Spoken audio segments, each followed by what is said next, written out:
இன்றைய செய்திகளை உரக்கச் சொல்வோம். வணக்கம். செய்திகளை உரக்கச் சொல்வோம். கப்பலோட்டிய தமிழன் வ.உ.சி.க்கு கப்பல் நிறுவனத்தை ஆரம்பிக்க பணம் வழங்கியது இஸ்லாமிய சமுதாயமே என இருமேனியில் எஸ்.டி.பி.ஐ கட்சியின் ஆம்புலன்ஸ் அர்ப்பணிப்பு விழா மற்றும் பொதுக்கூட்டத்தில் மாவட்ட தலைவர் ரியாஸ்கான் உரை. இராமநாதபுரத்தை அடுத்துள்ள இருமேனியில் எஸ்.டி.பி.ஐ கட்சியின் ஆம்புலன்ஸ் அர்ப்பணிப்பு விழா மற்றும் பொதுக்கூட்டம் மாவட்ட செயற்குழு உறுப்பினர் நவ்வர்ஷா தலைமையில் இருமேனி கிளை தலைவர் அகமத் சரீப் கனி வரவேற்புரை நிகழ்த்த, மாவட்ட தலைவர் ரியாஸ்கான் துவக்க உரையில் வ.உ.சி. சுதேசி கப்பல் இயக்கத்தை துவங்க முதன்முதலாக பணம் வழங்கியது நம் இஸ்லாமிய சகோதரரே என்றும் கூறினார். நிகழ்த்தி ஆம்புலன்ஸ் அர்ப்பணிப்பு விழா நடைபெற்றது. மேற்கு மாவட்ட தலைவர் நூருல் அமீன், மாவட்ட துணைத் தலைவர் ஜஹாங்கீர் வாழ்த்துரை வழங்க, சிறப்பு அழைப்பாளராக தமிழ் மாநில தலைவர் நெல்லை முபாரக் இருமேனி ஜமாத்தார்களிடம் ஆம்புலன்ஸின் சாவியை ஒப்படைத்து அர்ப்பணிப்பு விழா நடைபெற்றது. இக்கூட்டத்தில் இருமேனியை சேர்ந்த ஏராளமான ஆண்களும் பெண்களும் கலந்து கொண்டு சிறப்பித்தனர். வணக்கம்.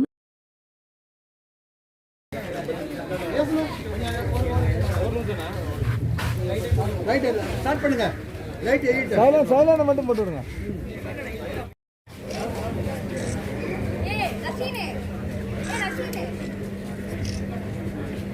நீ கை வைங்க. கிழக்கு மாவட்ட தலைவர் அன்பு சகோதரர்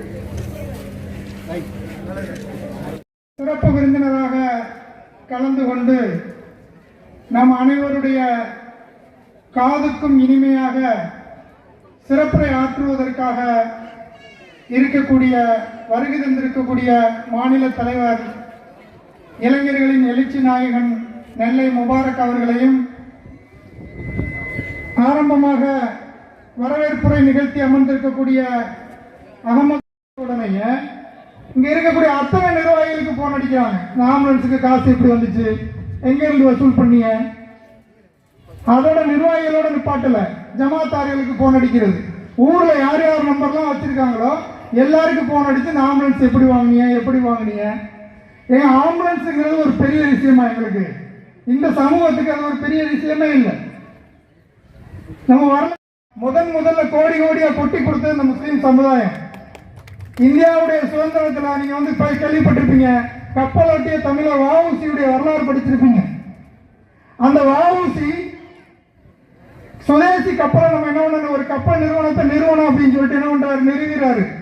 ஆனா கப்பல் வாங்க வழியே இல்லை. அந்நிய நாட்டவர்கள் சிரிக்கக்கூடிய ஒரு சூழ்நிலை.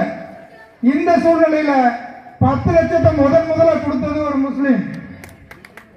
வள்ளல் ஹபீப் சொல்லக்கூடிய ஒரு முஸ்லீம் என்ன பண்றாரு, 10 லட்சத்தை அந்த காலத்திலேயே முதல்ல கொண்டு வந்து கொடுக்குறாப்புல.